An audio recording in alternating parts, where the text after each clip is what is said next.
¿Qué tal? ¿Cómo les va? Bienvenidos a Panorama Agropecuario y el saludo a todos los amigos de Argentina y de Latinoamérica que siguen semana a semana nuestra programación. Antes de presentar las notas, quiero hablarles algunos minutos del mercado granario, porque bueno, realmente hay una situación positiva en lo que hace a los precios en los mercados internacionales. Pero tenemos que hacer alguna retrospectiva respecto a lo que ocurrió el año pasado y al comienzo y hasta este momento respecto a la producción de soja. Allí quiero poner el acento. El año pasado Estados Unidos tuvo una producción récord de soja del orden de las 109 millones de toneladas.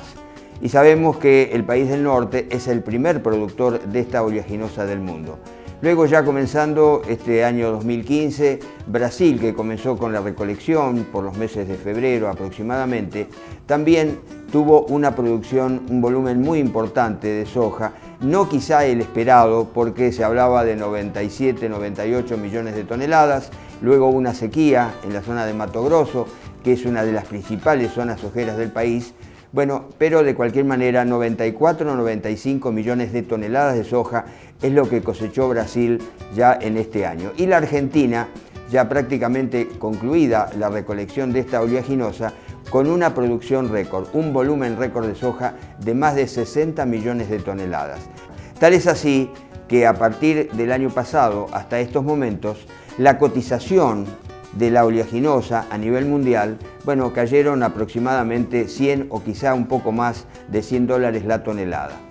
Pero ¿qué está pasando en estos momentos donde en el mercado de Chicago, en el día martes 30 de junio, indico realmente el día porque sabemos que el mercado es muy oscilante, pero digo, el martes 30 de junio el valor de la soja subió en forma muy significativa en el mercado de Chicago, algo más de $19 por tonelada. ¿Y qué está ocurriendo?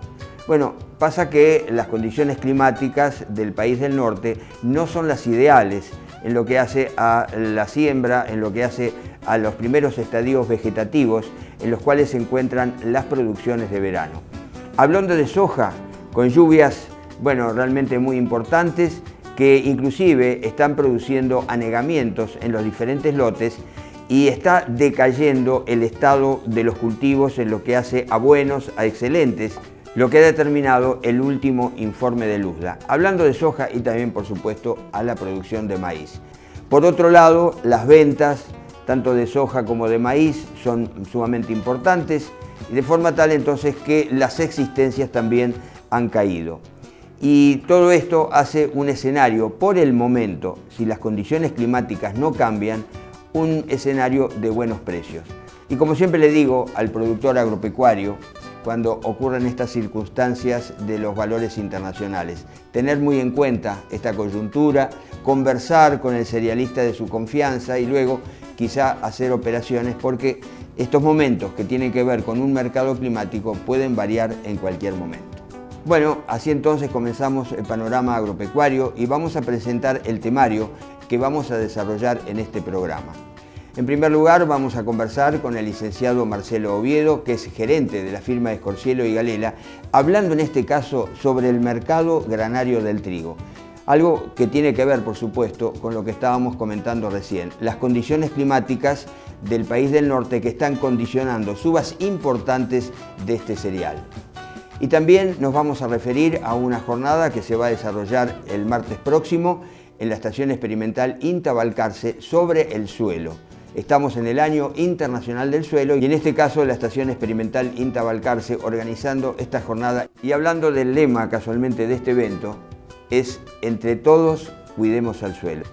Les recuerdo nuestras vías de comunicación, el correo electrónico hernan.viera@sudesteagropecuario.com.ar o si prefieren comunicarse a través de mensajes de textos, lo pueden hacer al 02266 155 31 431. Muchísimas gracias a todos los amigos por comunicarse. Como les comentaba al comienzo del programa, en este espacio de Panorama Agropecuario vamos a hablar de los mercados granarios, pero poniendo el acento en lo que hace al trigo, al grano de trigo. Ha subido en esta semana en forma muy importante en el mercado internacional de Chicago y también en Kansas, en los Estados Unidos, este cereal, y vamos a ver cómo incide la repercusión que puede llegar a tener en nuestros mercados, teniendo en cuenta, claro, que es un mercado intervenido, una comercialización que no es del todo libre aquí en nuestra República Argentina. Y sobre este tema vamos a conversar con el licenciado Marcelo Oviedo, que es el gerente de la firma Escorcielo y Galera. Buenos días, Marcelo, ¿cómo estás? Buenos días, Hernán, muchísimas gracias por la visita. Bueno, Marcelo, el trigo ha subido en forma importante en Chicago, en Kansas, en Estados Unidos, diferentes razones, pero digamos, ¿cómo puede incidir todo esto en el mercado nuestro? Digo, porque el productor a lo mejor dice, bueno, subió afuera y ¿qué pasa acá en la Argentina? El impacto que ha tenido la suba de esta semana en Argentina ha sido nulo. Quizás, si me lo permitís, habría que explayarse aquí un poco sobre el problema central que existe al no haber comercialización de trigo. Los economistas en general separamos lo que son los bienes que se transan con el resto del mundo de los que no se transan. Los bienes que se pueden comercializar o transar con el resto del mundo tienen un precio único en el mundo ajustado por costos de transporte. Digamos, la soja que se puede comercializar es un bien que sube en Estados Unidos, sube en el mercado de Chicago y sube en Argentina. Copia el precio doméstico, copia el internacional porque se puede comercializar el bien.